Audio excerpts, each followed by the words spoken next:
first time in modern console history, major platform holders are raising prices here late at the end of the console cycle instead of cutting them. This is not normal, and I don't think it's happening by accident.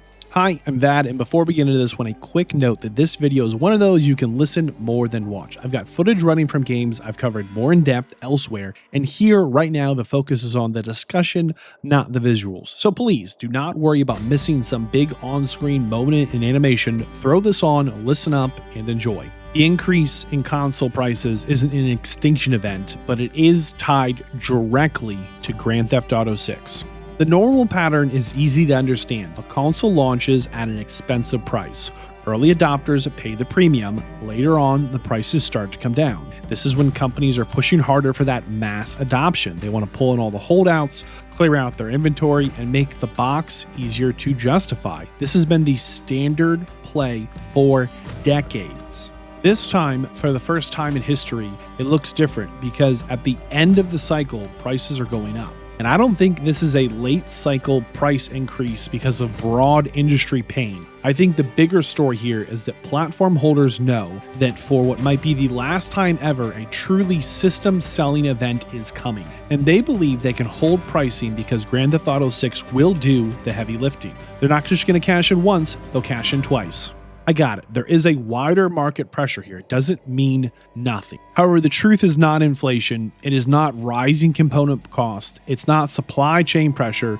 These are fake headlines. Yes. Do those things matter? Yes. But I don't for a second believe that those are the main forces behind this story.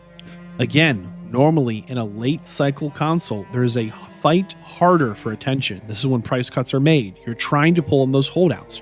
You're trying to make the value proposition to buy your console easier. You're trying to keep momentum up before the next generation starts appearing on the horizon. Right now, the timing is backwards. This moment stands out. Instead of using lower prices to widen adoption, companies are instead choosing to test whether demand is strong enough to support higher prices here at the end of a cycle. And this is, of course, where Grand Theft Auto 6 slips into the picture. Hey, if this video is making sense to you so far, liking help a lot. And if you want to support this work directly, I do have a one-tier, pay what you want Patreon link below.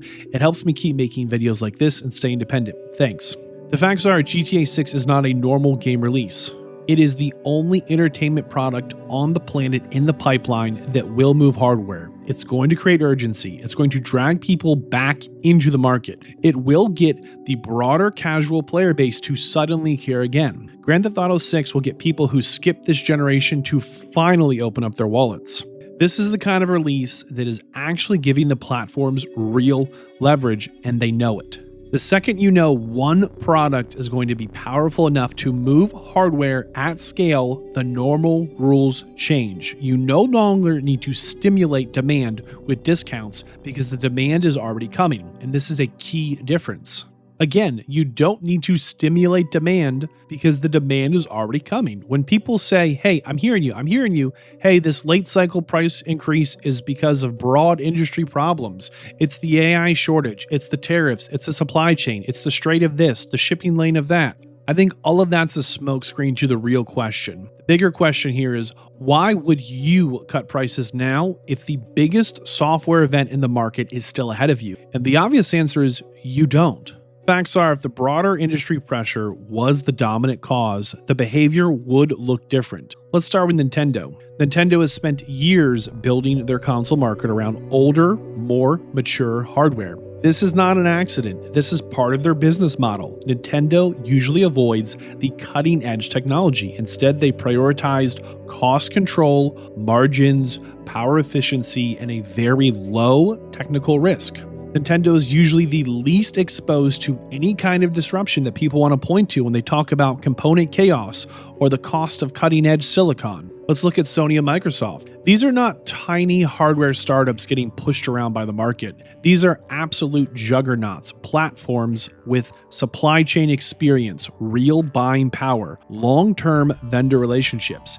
These companies absolutely have the ability, the capital, the power, the experience, the capabilities to lock in major contracts far better than most countries getting into this industry for these components. Yes, the broader pressure is real. It's not fake news, it's real. I do not think that these pressures fully explain why we are seeing prices increase at this point wildly late in the generation. I think in reality, this move is more convincing as an explanation of a strategic confidence. They're confident that millions of people are going to justify the purchase. Confidence that the software demand is so strong, it's going to overpower the current friction. I think these companies are betting they do not need to sweeten the deal yet. And once you start looking at things through that lens, the pricing starts to make a lot more sense. Facts are, I do think prices will come down, just not right away. My guess is we're seeing more meaningful price relief around 14 months after Grand Theft Auto 6 releases. Now you might say, Vadd, what crystal ball is telling you that? Well, it's pretty simple, because by that point, the biggest wave of early demand has already been harvested. The premium buyers are in. The people who absolutely had to play Grand Theft Auto 6 have already made the jump, and the urgency will be lower. All of a sudden, the old playbook starts to make sense. When you start looking at kind of Q4 2027, it's Christmas, it's the holidays, Black Friday, Cyber Monday, aggressive bundles, promotional pushes, and right around that same period, I guarantee you're going to start to see early, serious marketing pushes. Some real noise around next generation hardware. It's going to get louder. This timing is going to be impeccable. You're going to be shocked when you go, wow, that was exactly correct. The prices went down. They're selling this new model. You're going to buy that new model. You're going to double dip. You're going to buy Grand Theft Auto 6 again. Because the facts are, once that next generation messaging starts to build, the current machine needs a different role. They stop being the premium future-facing box, and it's going to become the mass market value option, and the price cuts will help out again, and the bundles become useful, and companies want one more strong holiday cycle before the next reset begins. Here are the facts. The current pricing behavior is not about panic, it's about sequencing. They're holding the line for the biggest software catalyst, Grand Theft Auto 6. The market's going to do all the heavy lifting, and then all these manufacturers are going to suddenly pivot back to value once that peak demand is captured and the next generation starts to take shape. I think there's a bigger implication behind all of this, because it's not just about temporary pricing. I think it's pointing to a larger identity shift in the console market, a bigger question about who the console player is supposed to be. I think for a long time, consoles were sold as a mass market gaming device. The promise was simple.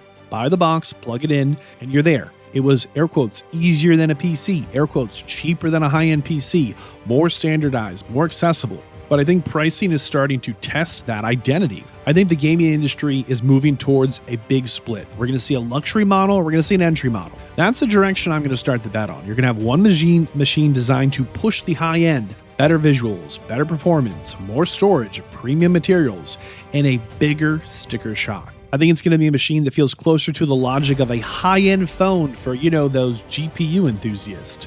And then next to it, there's going to be a cheaper base option.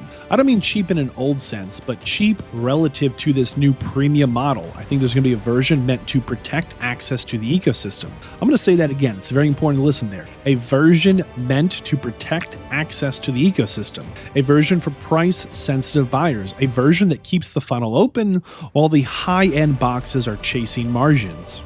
And frankly, that split may already be where this is going, whether people recognize it or want to admit it or not. Because once console pricing stops following the old path, I think the old assumptions stop safe. If prices are going to be rising late in the cycle, then the idea of the console as a straightforward value play is immediately weaker. Because once that happens, the market starts to look more tiered, more segmented, more openly divided between the people paying for the premium experience and the people being offered a more limited entry point. I think that's the longer, bigger story here, and we're not quite there yet. The prices just went up, and the companies are really testing how far they can push you, push me, push that premium side of the audience while still keeping a lower rung available for everyone else.